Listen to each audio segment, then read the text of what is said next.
I bet I can turn this no into a yes. Yeah. So what I ended up doing is I did almost every lab on Portsmouth Yeah. Academy, documented every lab that I did, then I self-hosted OWASP Juice Shop, which is like a Yeah. vulnerable web app environment. I downloaded Rhino Security Labs pen test reports. You can get a free one from their website. I Mhm. wanted to see how they formatted their reports, and so then I did a full pen test report on OWASP Juice Shop following the format that Rhino uses for their reports, Yeah. and I was like, "Hey, like, yes, I don't have web app pen testing skills, but here's the thing, I'm confident I can figure out basically anything. So if you Mhm. give me the opportunity, I will skill up, I will level up fast." We talked to Tyler Ransby today about KairoSec and HackSmarter Labs. These are two companies that he started, and we also talked about his journey into cybersecurity and all of those things. I think we also talked a little bit about like people, and it was an interesting conversation, and I hope you enjoy it. If you do, like, comment, subscribe, do all those things. If not, you don't have to. Yeah, enjoy the video. Well, hello everyone. My name is Tyler. A little bit about me. So I am a husband, I'm a dad, I have two young kids. But what people are probably mostly interested in is I'm the founder of two organizations. One is Hack Smarter, which is mainly a community, but we also have a lab platform that has labs and courses that people can actually afford. That's sort of our tagline. And the second organization I founded is what's called a boutique pen testing firm. So it's called Kairosec. Boutique means that we have a heavy focus on quality rather than quantity.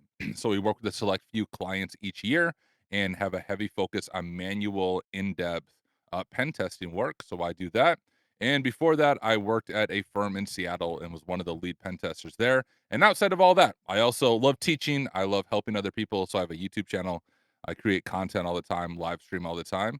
And my cat is also joining us for the interview still. Usually he gets sick of me and he'll bite me halfway through, and then I push him off my lap. So, but he hasn't bit me yet. Not yet, not yet. Well, it's very interesting. Nice to meet you. You know, finally, after all this time. Yeah, I've been around the community for a long time, but we haven't actually spoken face to face before. So this is Have you always. not been in a weekly goal meeting with me? I, Like, I those are the things I've I've I've seen occasionally. I've I been think in you've been in one. one. Yeah, I've been in a couple, but like I haven't showed my face, and then like Oh, sure. yeah, I've been around, but yeah, it's cool. It's cool. It's cool. I guess we could start with more of like your past.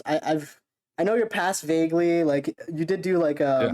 you were a pastor and you did like I think you did some teaching like IT stuff and then like you slowly like worked into doing education at WGU and all that kind of stuff, and then you got all your certifications and stuff, and so like you could go ahead and talk us through like what was your like path originally before the hacking.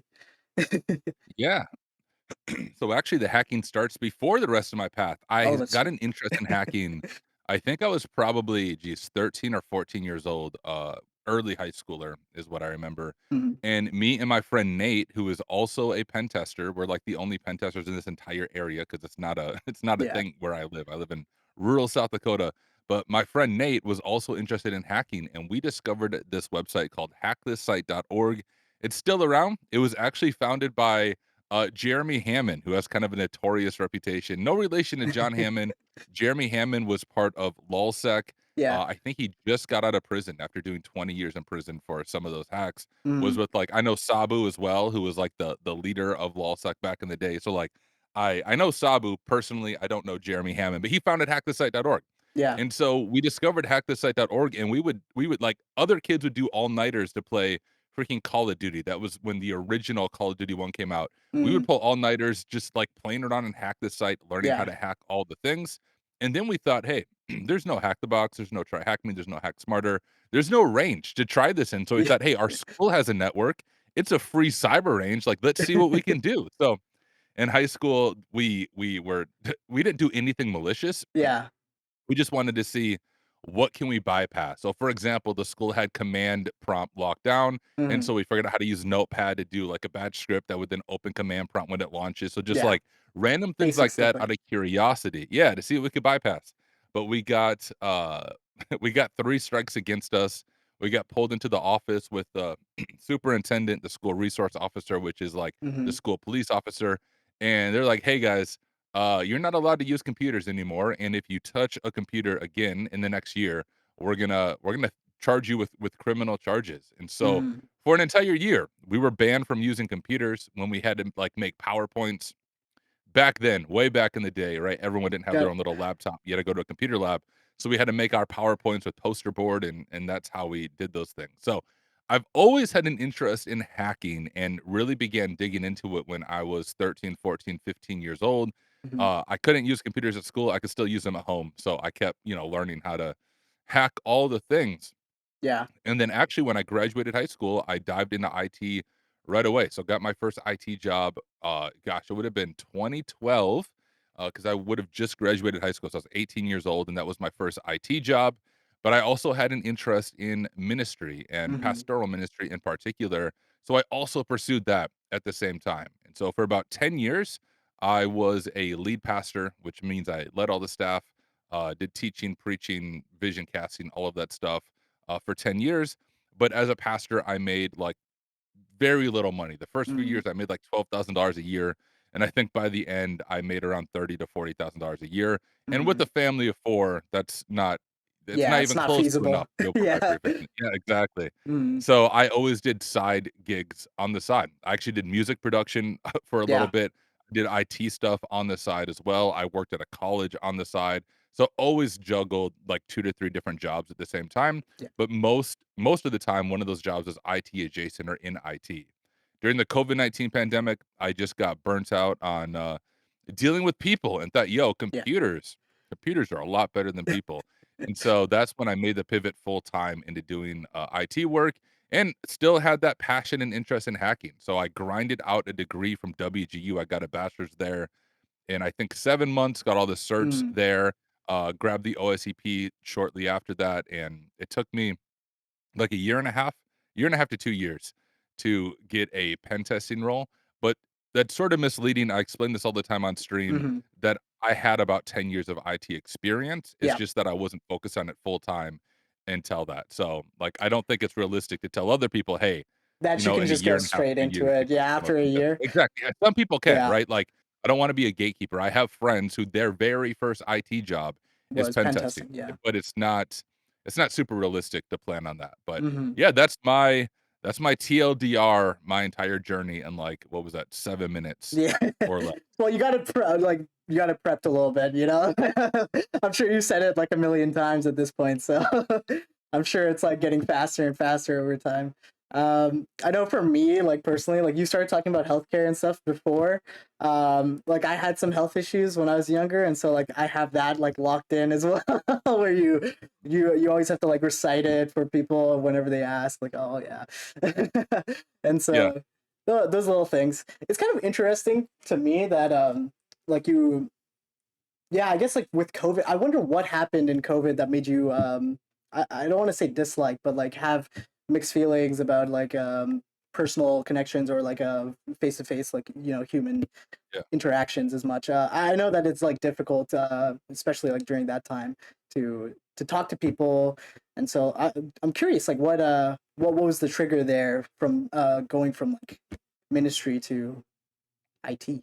Yeah, It's the remote. yeah, so it's some people, though, I I'll give a disclaimer to this. Hmm. Some people watching this might be offended, and if you are offended, send me your hate email. I'm good at ignoring emails, so you can send it over to me. But what happened is, so I led a church for 10 years, Yeah. and I was what's called a church planter. So that means, like, I essentially started a church from scratch in a community. We started with just me and my Hmm. wife. We did not well, actually, we started with a building. We outgrew the building. We moved to the local school. Would set up and tear down equipment every Yeah. single weekend. So I did the ministry thing, and I really enjoy it, and faith is still a big part of my life. So I'm a follower of Jesus. I love teaching the Bible, love those kinds of things. What happened during the COVID-19 pandemic, and Hmm. pastors everywhere could probably speak on this as well, but it was incredibly divisive, at Yeah. least in the United States. And for a little bit of political context, I live in rural South Dakota, which is Hmm. about as hardcore, like, Trump country you can Yeah. get, and, I am very much not a fan of Trump and who he is as a person and that Hmm. whole political sphere, so I am not in that, but the part of the US I live in is hardcore Trump country Yeah. as you can possibly get. When the COVID-19 pandemic started, like many churches, we went to outdoor only services for a while because it was in the spring/summer. Now I Mhm. live in South Dakota, you live in Canada, so you know what it's like. Like, you Yeah. can't do an outdoor church service in December when it's like -10 degrees out. You will Yeah. die. It's freaking It cold. is So so cold. eventually, we had to move inside. We actually went to online services, then we did outdoor services in the summer, and Yeah. then once we got to the fall, we were like, W "Hey, went back to we're gonna freeze online. to death." We didn't, no. We Oh, went to okay. in-person. With one big exception. So we always live streamed our services, and that's where I got Yeah. experience doing streaming and talking to a camera. Okay. But we were a small church, right? So, like, I live in a town of 1,000 people, so the church had maybe 80 members, but on a typical Sunday, you're looking at 30 to 50 people. So Mhm. not like the big massive churches that some people might picture when they think of the US and think about, churches in this area. Anyways, we moved to indoor services, and I told people like, "Hey, please wear a mask out of respect for those Yeah. among us who are immunocompromised or want to attend but don't feel comfortable attending." Yeah. I didn't think that was a big deal. What I did not realize is I was stepping on a landmine of, like, the whole Mhm. hardcore "don't tread on me," Yeah. political BS that was going on in the United States. So when I made that decision and asked people to wear a mask, I'm not joking, the church probably cut down by about 50% because people Mhm. were so pissed off Yeah. that I asked them to wear a mask, which, for me, it did not make sense to me. Like, Yeah. the concept of following Jesus and refusing to do this, there was this Well, massive disconnect for me. it's Yeah, go ahead. very interesting because, from my viewpoint at least, masks are for other people. So, like, Um, it's not for you necessarily. It's for the other people Right. around you to keep whatever you got going on within yourself, your own space, as much as you can, right? And it might not be good for your health. I don't know like the research on it necessarily, so but yeah, for like if you care about other people, like wearing a mask and keeping whatever bacteria and stuff within Yeah. yourself is a good idea. Yeah, and But I mean, yeah. it was 1 hour, like 1 Hmm. hour a week. I also so at that time, I was a substitute teacher as well because I Hmm. always had side gigs, right? When I was a substitute teacher, I had to wear a mask for 8 hours a day, like, Yeah. you just freaking get over yourself. But anyways, that is what made me very frustrated with American Christianity and Hmm. the American approach to doing things. So I spent a season in professional therapy, Yeah. and there was actually for about a year, I worked full time so this is insane. I was working full time in IT, leading IT support on site in a neighboring city. So I would work 8 a.m. to 5 p.m. in an office, and then I was still full time leading the church at that time. So Monday through Friday during the day, I'm working IT. Every single night, I'm working on church stuff and sermons. And during that time, I'm going to WGU. So when I got Mhm. my degree and all my certs, I was working two full time jobs and going to WGU. And that's also when I started my YouTube channel. So it was Yeah, that's absolutely crazy. like an insane season. Yes, even now when I'm Yeah. doing like Hack Smarter and Kairos, it's a lot. It's Mm. still nothing compared to what I was doing when I was in, the ministry side of Yeah, things, but I did that for about a year and then realized too that much. there's literally no way this is sustainable. Like, Yeah. maybe if I didn't have, like, a wife and kids, I could try to grind it out, but, like, I have a wife, I have 2 young kids, I Mhm. wanna make sure I'm present to them, and so that's when I stepped down from ministry completely Yeah. and only did my IT stuff. But what I missed when I was in ministry, what I enjoyed is I didn't necessarily have a boss. We had like a leadership team that helped oversee things, but at the end of the day, I was generally my own boss. I can make my own schedule. When I became an employee, I couldn't do that anymore. Yeah. And that's what I did for 10 years. And I was like, man, this sucks. You mean like if I want to attend something at my kid's school, I have to like ask for permission? Like, what is this BS of asking for permission? So even Mhm. when I remember even talking to my wife about this, when I was switching over to IT, I told her my plan is I want to start my own business. I want to be my own boss. I want to build something awesome. I just don't know what that looks like right now. But that's what I made the pivot to. So in October, I did that. I quit an incredibly high paying tech job out of Seattle Mhm. to do my own thing. So it took like a 70 to $80,000 a year pay cut, Yeah. but it's worth it. I Yeah. live in rural South Dakota. I don't need a bunch of money. And now, like we were even talking about this, like Yeah. today, for example, I have a few meetings this morning, but I didn't have any this afternoon, and my Getting kids the have it off pen from test school. So I was lined like, up. "Yo, yeah, Yeah, I'm big. taking today, like, this afternoon off, I'm taking Monday off because my kids have it off, and I get to determine my own schedule. Of course, Yeah, when I yeah. have a pen test, I can't because I'm working for the client, but I determine when I have pen tests, I determine Mhm. when I do this, I determine when I do that. So it's way more work than, like, working for a company, but just having the freedom to determine my schedule and to build something for myself and not build something for someone else, Mm. it has been worth it.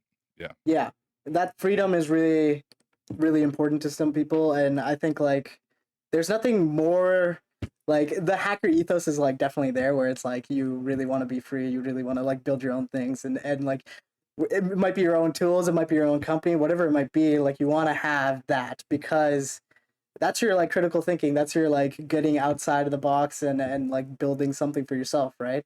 And maybe some other people they like it, they enjoy it, and that's something you can share. And so that's cool. I think something that's interesting. I want to push back a little bit because Please. you were talking about like the mask and stuff, and obviously like I agree with you. It is kind of dumb, but from the other perspective, right? Like the people think it's like a freedom thing, right? And so like I respect that like people have their own like ideas and things like that, and so it's hard. It's always going to be difficult. Whenever there's like any political issue, there's always going to be another side to the story, and I think it's a lot more about like respect and like Mm, having consideration and compassion for other people. That should be the thing that like carries you over that line of like when you should have your freedoms and versus like when you should have your responsibilities, right? When you yeah. should like actually like, hey, I need to work this job and like provide for my family and all these things. It's like I'm sacrificing, you know. I actually accidentally started or stopped recording right there, so I was all good, all good. Yeah, Oh, you're good. Yeah, yeah, that yeah. I mean, that's It spot on. happens.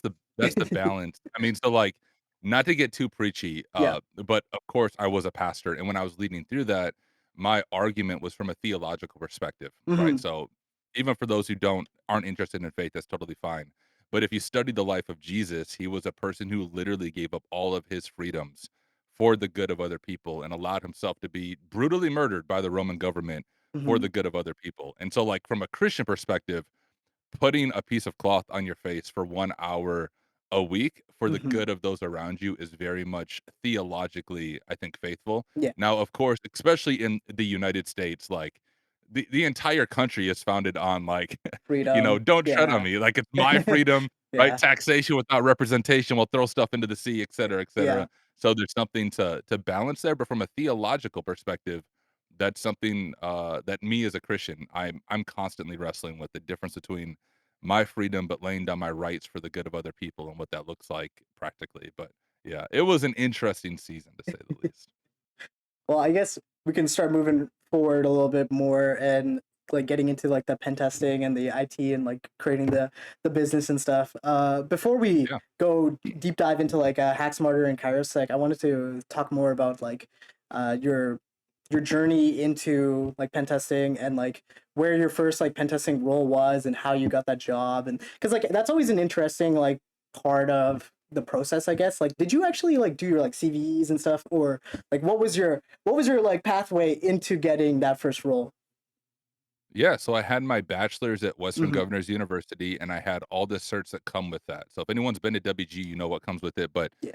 Uh, none of them are hands-on cert, so it's like all the CompTIA stuff, some ISC square stuff, but it's all multiple choice. So you don't get, unless they update it, which I don't think they have, you don't get like the OSCP or the PNPT or the CPTS Yeah, as not part right of that now. degree program. Yeah, so I Hmm. didn't have those hands-on certifications. I did not have any CVEs. What I had, I started my YouTube channel before Hmm. I was a pen tester. So I had my YouTube channel and I was just sharing as I was learning, and I was starting to be active on LinkedIn, and we actually had, well, Hack Smarter. Back so this is a Hmm. long story, but back then it was called Work Yeah. Smarter, when we first started things off. So that community was around. So all of that was already going Hmm. before I became a pen tester.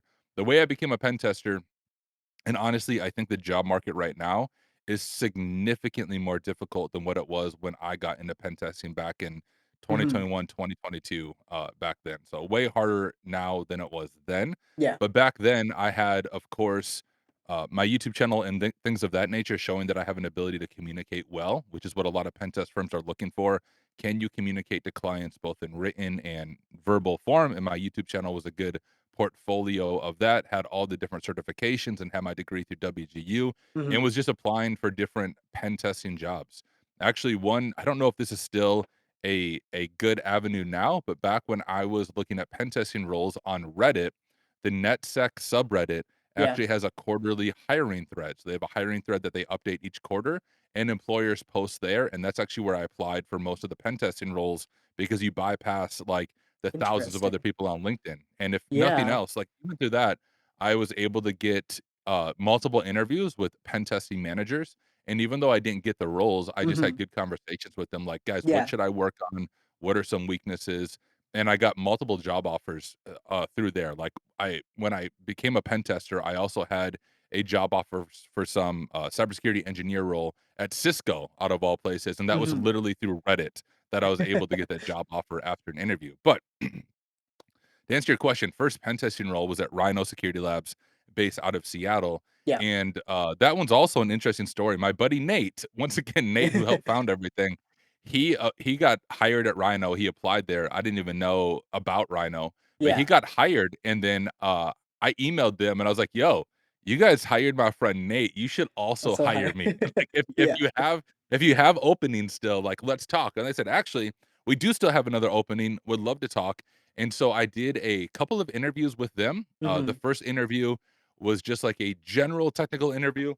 And then the second interview is with the CEO and founder of Rhino, and then the third interview is more of a job offer. It's Ah, different now, okay. but that's how it was back when I was doing the interview process. Yeah. And what ended up happening is after my interview with the founder, they sent me an email saying, "Hey Tyler, we love like the way you speak, we love how you hold yourself, but you don't quite have the web app pen testing skills that we're looking for." They have a Mhm. heavy focus on web app pen testing, and most platforms, especially back then, taught network pen testing, Yeah. OSCP, things of that nature. And so I didn't do a lot of web app stuff besides some basic labs on Portswigger. But that's what they told me. You don't have the web app pen testing skills we're looking for, Yeah. but we do see a lot of promise. So let's just touch base later on and see where you're at then. So they told Okay. me no. But Okay. then I was like, okay, I bet I can turn this no into a yes. Yeah.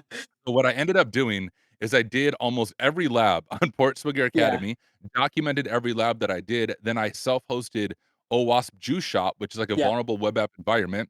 I downloaded Rhino Security Labs pen test reports, you can get a free one from their website. I Mhm. wanted to see how they formatted their reports, and so then I did a full pen test report on OWASP Juice Shop following the format that Rhino uses for their reports, Yeah. and I was like, "Hey, like, yes, I don't have web app pen testing skills, but here's the thing, I'm confident I can figure out basically anything. So if you Mhm. give me the opportunity, I will skill up, I will level up fast." And I just sent that information over to them.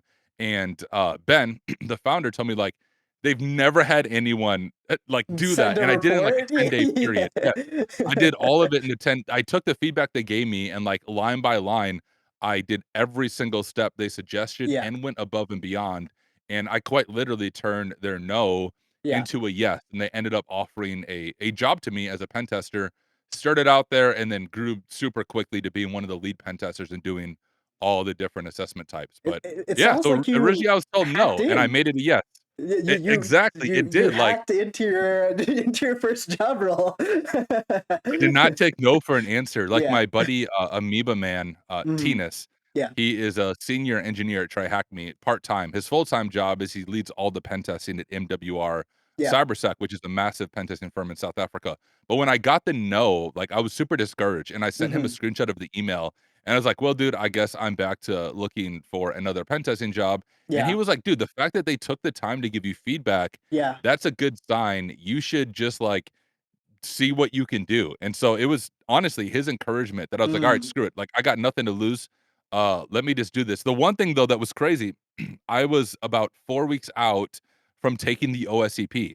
So, like this is when I should have been studying for the OSCP, but I was like, "Screw it. If I fail the OSCP but I get a pen testing job, who cares?" Yeah. And so I stopped studying for the OSCP, did all of that, got my job as a pen tester, and then a week after I started the job, I had the OSCP. Thankfully, I passed it, Yeah. and so I did get my pen testing job before the OSCP, but I was literally a week away from taking it, but Okay. got the job, then I got the OSCP, then got CVEs, then, you know, hacked all the and got That's an a bunch of pen testing I experience. did not know that that was the actual path that you took. That's a very It was pretty interesting way of doing it. You know, for me personally, like I'm doing like the BSCP and like the port swinger labs now, and so like I totally understand like that grind of like getting the web skills up because I took CPTS and it's all like network and like that they do a little bit of web and it's just not enough, you know, because everybody is Yep. interested in web pen testing nowadays and like in cloud pen testing and AI pen testing and all of these different things. And I'm like, oh, uh, I very much doubt that like there's a higher saturation at least for network penetration testing at this point. And so, Yeah, I think a lot of yeah, platforms taught that right from the mm, beginning. It's easier to teach. The tough thing about web apps, yeah, as you know, doing Portswigger Academy is a lot of them are client side attacks, which means you need yeah, client interaction from another person or a simulated bot or set up your own lab, hmm and it's just harder to teach on some of those platforms, so they don't teach it. I heard Hack Smarter has a web app course coming out though, like in a few days that will teach all of that stuff, but oh, yeah, spot on. a little plug, I'm but good yeah, at self-promotion, dude. exactly. Trying to think like the report is definitely like a very important thing to do and you doing like the juice shop it is actually on the Hack Smarter platform, so that's interesting like homage back. um Yes, someone wanted it on there, like, it's super easy to mm, self-host, like, yeah, you could just spin it up in Docker, but it's sometimes nice to see it hosted, so if someone does wanna check it out, it's there. I've been meaning to make it free because hmm, right now it's part of, like, the paid lab subscription, but it doesn't take that many resources to host, so if yeah. I remember when we're done talking, I'm gonna go ahead and make that free just so people can spin it up whenever they want, but yeah, it is on Hack Smarter OWASP Shop.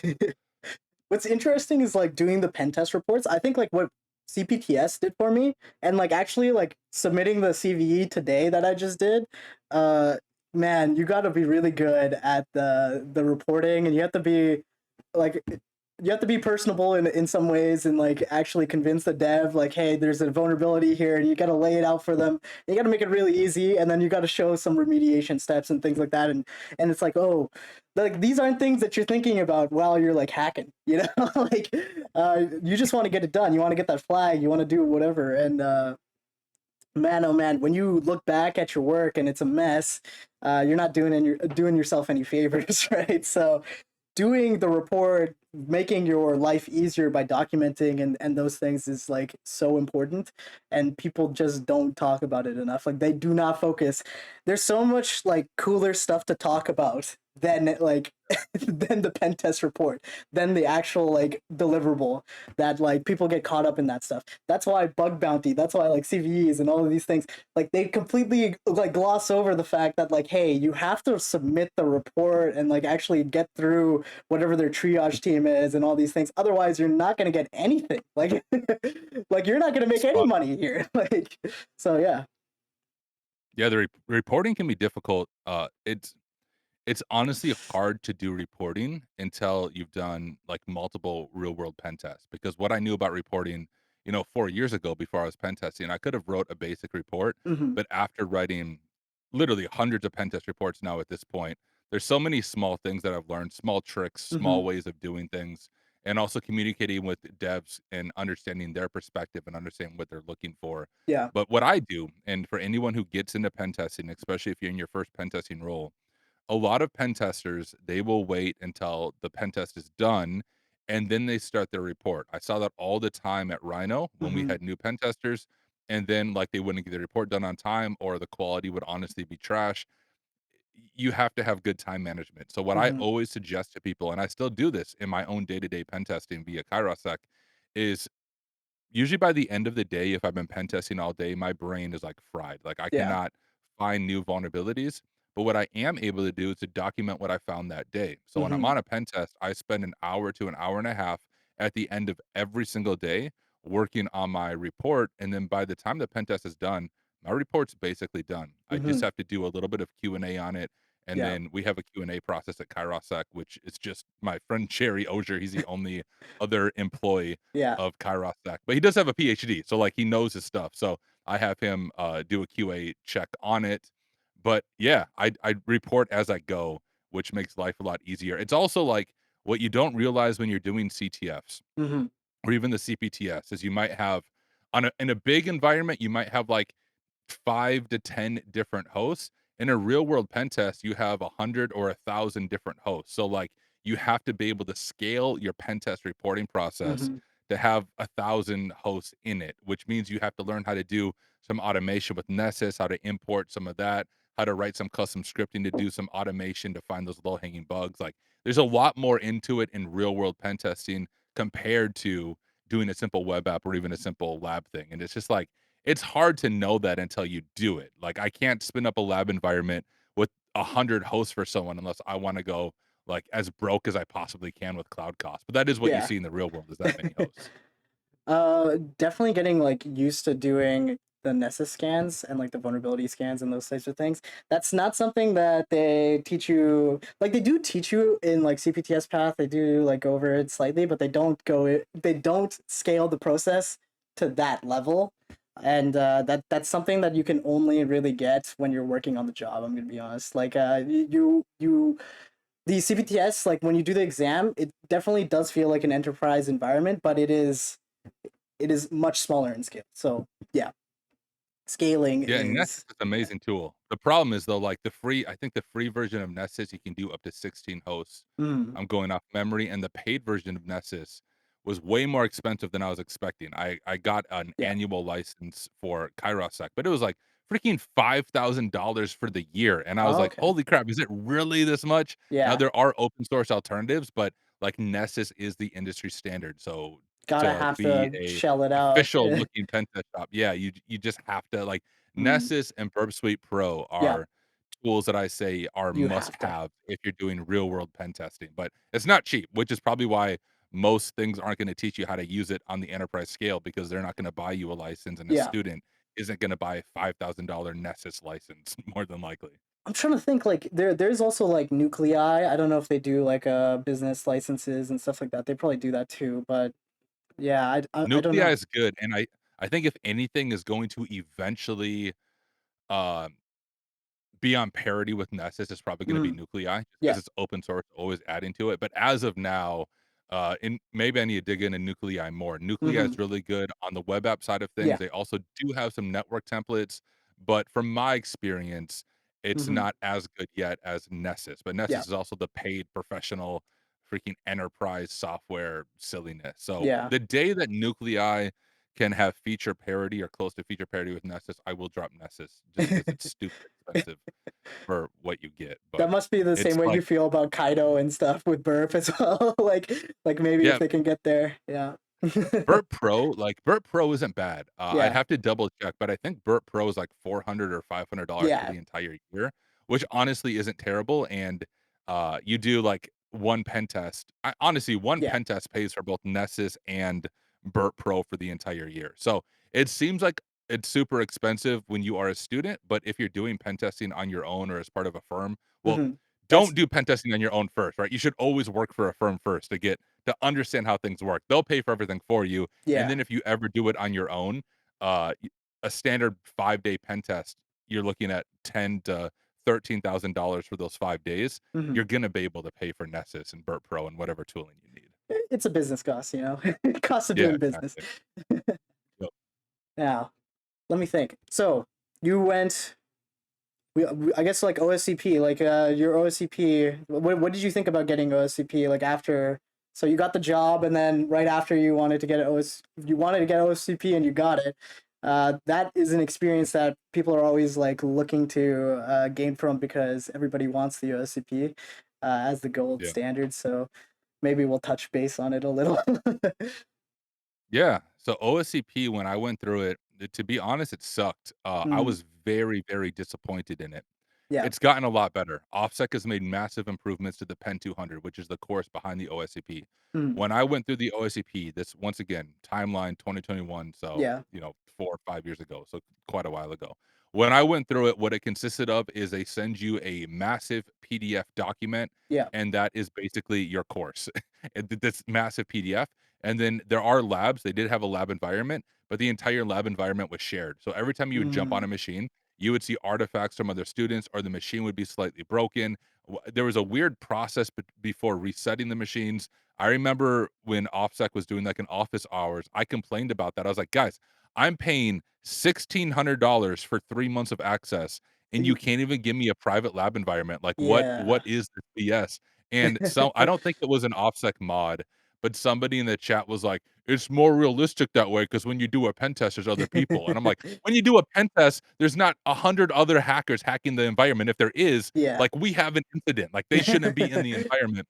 So I remember I got in multiple arguments in the Yeah. OffSec Discord back when I was going through the OSCP because I was amazed at how I didn't have an employer that paid for it either, so I paid the Mhm. $1,600 out of pocket for 3 months of access, and I was like, "Guys, your material is trash, like, I don't know Mhm. how else to say this," and I ended up not really even using their material because I thought it was Yeah. so bad, so I studied with, like, Hack the Box and Portswigger, Yeah. and then I passed the OSCP on my first attempt in 8 hours. I only know the time Mhm. because I literally made a YouTube video called "How I Passed the OSCP in 8 Hours" or Yeah. whatever, but I passed it in 8 hours on my first attempt.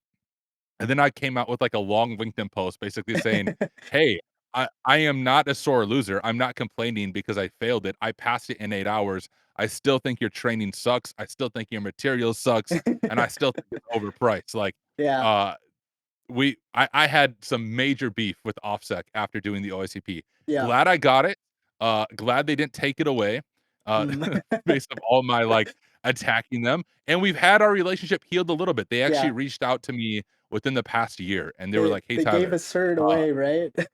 Yes, they were like, let's talk, like, we would like to see how we can partner together," and I was upfront with them, I was like, "Guys, Mm.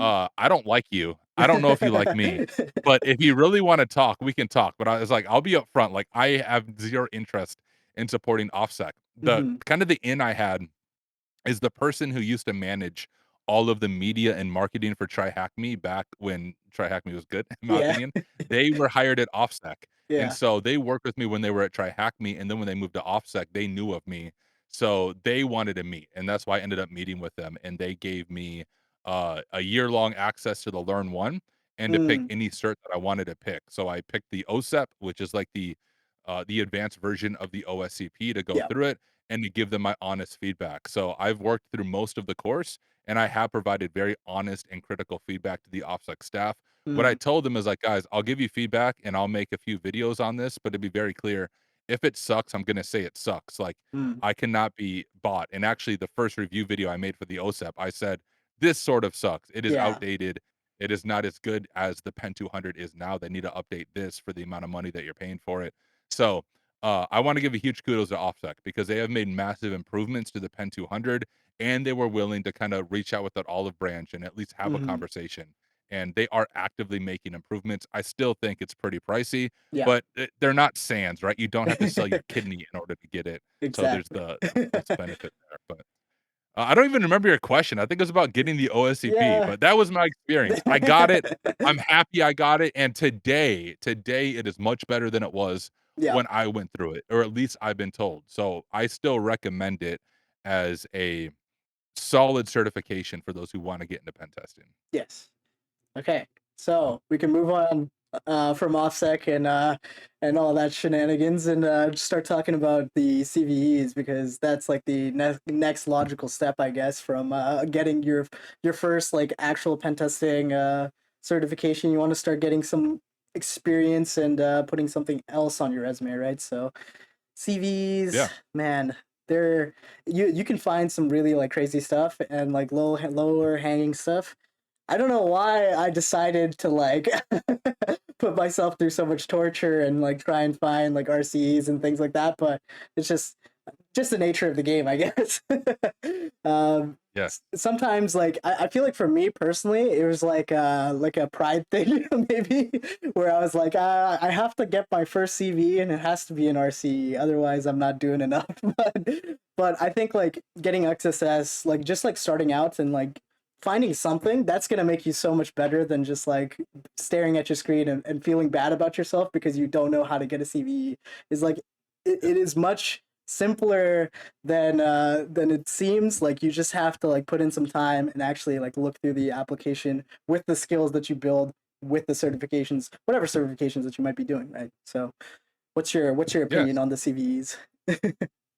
Spot on. So, actually, I'm trying to think of the timeline. I don't think I got my first CVEs till after I had been a pen tester for a year and a half to 2 years. Mm. And the cool thing about Rhino where I worked is we would have research time in between engagements, and they would strongly recommend, like, doing vulnerability research. I always thought a CVE or a 0 day, you had to be like Mhm. some advanced, like, god tier hacker who can reverse engineer code and find all this craziness. And Dave Yeslin, he's no longer at Rhino either, but he led the Pentest team back then. And Mhm. he just explained to me, like, actually, they're not as hard to find as you think. He has a big CVE in NVIDIA out of all things Yeah. that kind of blew up when he found it. And I was like, "Dude, no way."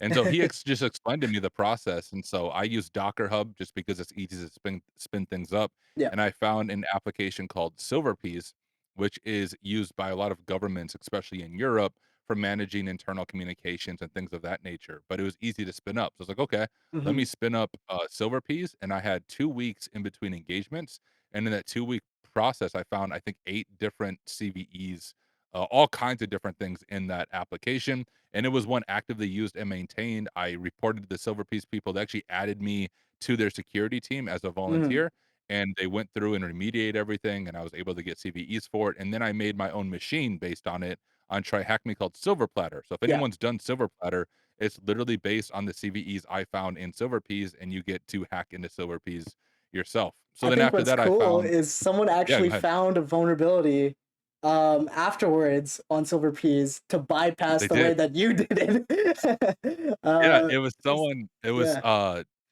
I think his name's Shamalash is his Yeah. Discord name. He actually just joined Hack Smarter, like the Ah, Hack okay. Smarter Labs platform, Yeah. but he was on the QA team at Try Hack Me, and he accidentally discovered, authentication bypass. Like, Yeah. he thought it was intended, Yeah. and then he realized, "Wait, I wasn't supposed to do this because he was just fuzzing it with burp or whatever, Yeah. and somehow bypassed the authentication. But yeah, then he got a CVE out of it, and auth bypass on it. So It's that was crazy. cool. And then, like, when it comes to CVEs, a lot of people will find, like, some old outdated GitHub software that hasn't been updated in 7 years. Like, I don't Mm. recommend that, like, find something up to date. After that, I found a, CVE in Go CMS. Go Yep. CMS is used by, like, Mozilla, I think OpenAI, Apple, some big platforms there. Yep. And the cool thing about that one is I found the CVE, but because Go CMS is open source, I thought, "Hey, I wonder if I can patch my own CVE." So I found the CVE, it was cross-site scripting, some profile picture thing, Yep. and then I was able to review the code, patch my own CVE, open up a pull request, and submit it to their team so they didn't have to do all of that, Yeah. and then they approved the pull request. So I legit found a CVE and then patched my own CVE in their software, and I wrote a blog about that on Rhino's blog back when I was working at Rhino. So CVE hunting's fun. It teaches you communication with vendors. It teaches you how to do a little bit of code review. It teaches Yeah. you how to do real methodology on real world web apps in particular, but I recommend it. It's a fun thing. What I wanna do on Hack Smarter, and Mhm. I shared this on Discord, is find like, have a CVE weekend, Yeah. maybe quarterly or once a month, where I find an open source software like Go CMS, and I host it on Hack Smarter so no one has to figure out how to self-host it. It's Have everything hosted for you, and then anyone and everyone can hack into it. They get their own private instance of it. I'd also give the person access to the backend server so they can see what the code is doing and mhm. what is happening, and then just have people like, "Go find some CVEs this weekend. I'm hosting it for you. This is a real web app. Treat it like a CTF though and see what you can find." So, I This don't see is any other platform doing that, but I wanna do that. That's coming soon to Hack it's Smarter. it's like double CVE weekend, like double Yes, XP, yeah, but CVEs. exactly, um, dude, exactly. yeah, that is an interesting concept. I think Go CMS, like you were talking about the pull requests and stuff, and the development, doing like DevOps and things like that. I I found that like once I started doing more security stuff, so like I did development and things like that, but I never really like contributed to other people's projects as much.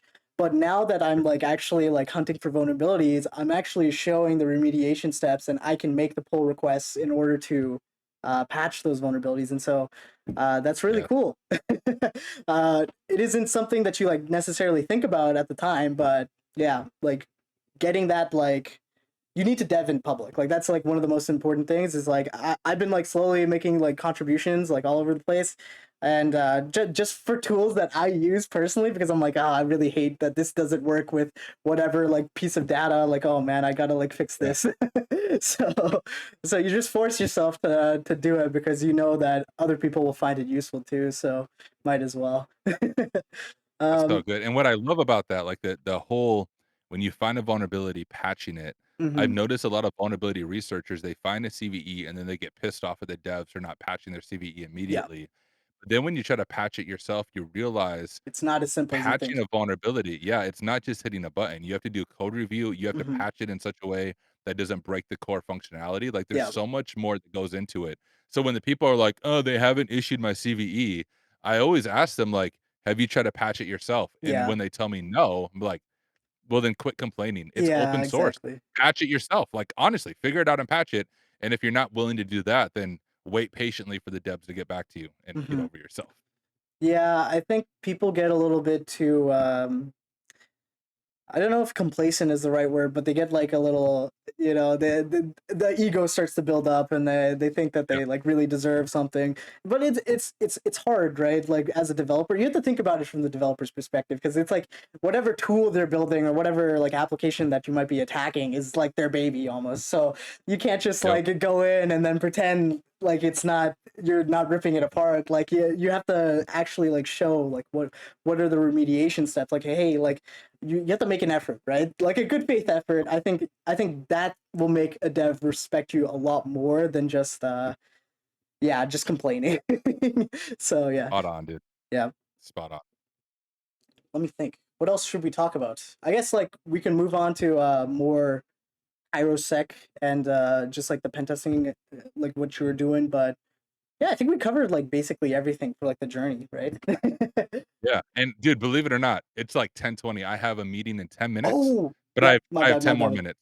So All, if all we good. have All anything you good. wanna hit on, but yeah, Yeah, I do yeah. have to jump off in 10 Let's talk minutes. about Hack Smarter, because I want to Yeah, actually like spend some time talking about Hack Smarter and things like that, and like where you're going with the business.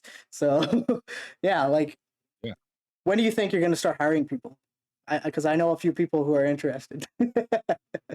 Yeah, that's dude, It is that's the question I'm still trying to figure out. So, like, where yeah, things are at now and what's difficult. So I shared this, I mm, don't remember if we were recording or not, but I have KaiRosSec and HackSmarter. KaiRosSec mm, is pen testing, HackSmarter is labs, courses, things of that nature. yeah, Uh, it's it's very hard to do both of them, and the reason for that is, especially on KaiRosSec, I'm the bottleneck. yeah, I'm the only pen tester, and so when I'm scheduled for a pen test, like I just finished a 2-week pen test. While I'm pen testing, I really can't do other things during the day because a client is paying good money for me to be on their pen test. yeah. But on Hack Smarter, we release labs every single week, and we have amazing volunteers on the QA team, Schlop being one of them. We have amazing volunteers, but I feel terrible, like, I can't tell a volunteer you have to do this because they're freaking volunteering their Yeah. time. Like, I don't wanna take advantage of people. But then it's also since everything just started in October, it's balancing the when will I be in a position financially to hire someone? And honestly, when I hire someone, it's gonna be part-time. There's no way I Hmm. can hire someone full-time.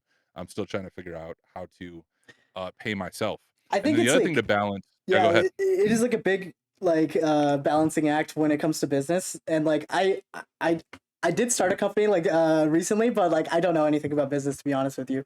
But I do know like fundamentally like there's a philosophy about it. And so for me personally, like you need to find the balance for the revenue to like stay, like you can only go so negative for so long, right? So Yeah. um you have to like focus on what's actually making you money, right? Like at the end of the day, even though like you want to keep the quality of your products, that is like how you keep your quality up at the end of the day. Is like if you hire more people on to do X, Y, and Z, but yeah, I don't know. It's a difficult question. Yeah. Yeah, Yeah. and so, like, when I go into it, this isn't the first thing I started, right? So I Yeah. shared before, I was in the church world for 10 years and was a lead pastor, founding pastor, so I managed budget, staff, all of that. So, like, Mhm.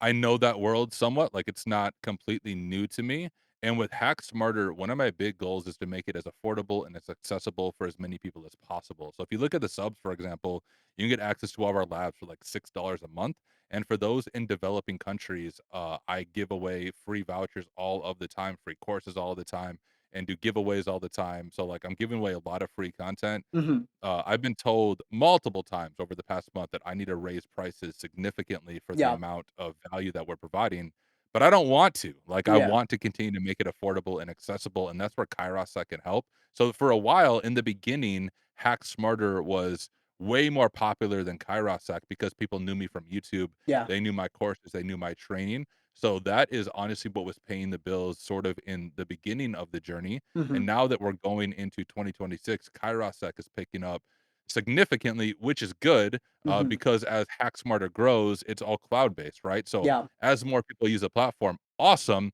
but then costs for the platform go up. So right now, it's a mixture of both of them, right? So I do within the next 6 months is what I'll say, I wanna hire someone part-time to at least help oversee the entire QA process, but Mhm. realistically, I'm probably gonna pay them out of, like, the revenue that pen testing generates, or I'd have to raise prices on Hack Smarter, but I don't wanna do that. If I can cover the revenue with pen testing and essentially subsidize the lower subscription cost on Hack Smarter, that's what I wanna do, but it is a massive balance. Like, I Yeah. don't want it's just it's yeah, it's a headache, dude, honestly, to try to figure out especially with cloud costs because it's not a fixed cost, right? The Yeah. the costs change every month, and I'm negotiating with CoreStack, who help manage the LMS, to figure out some way to have a set monthly cost, like, essentially to take the average of the cloud costs and then have a set monthly cost so then I can better forecast what it would look like to hire someone part-time. So Mhm. that was a very long answer to your question. The answer is hopefully within 6 months, I'm gonna hire Yeah. someone part-time. I'm not gonna hire anyone full-time. On the Kairosec side of things, that's where I could also use help of maybe a contractor, but I don't think I'm gonna hire on Kairosec because there's a massive headache Yeah. hiring a pen tester because then you have to look into insurance for them. You have to look into the legal side of things for them. You have to make sure Mhm. you're doing good quality work for the clients. There's unfortunately a lot of people who say they can pen test and they can't. They suck. They can't report. They can't document. And that would take my job and increase the complexity a hundredfold. So I think the Yeah, the best bang training for my buck, cost, the insurance yes, cost, the fact that it you're adds bringing up a someone lot else. on Yeah, pen yeah. testing. You definitely have to have a plan for scale, but yeah, it is a difficult balancing act. Yeah, there's always you do definitely have to like delegate at some point, so it is at least something that you're keeping on the radar, so it's nice. It is a good thing. So, Yeah, very all soon, hopefully, we'll have a QA person yeah. that will oversee QA and some support for the labs because that's what takes a lot of my time. Mm. All right, Tyler, let's wrap it up. You got a meeting, I got to get going. So, yeah, thanks so much for talking to me. It's been a pleasure. Thank you. And if you ever want to talk again or do something again, let me know. Peace. See ya, see ya.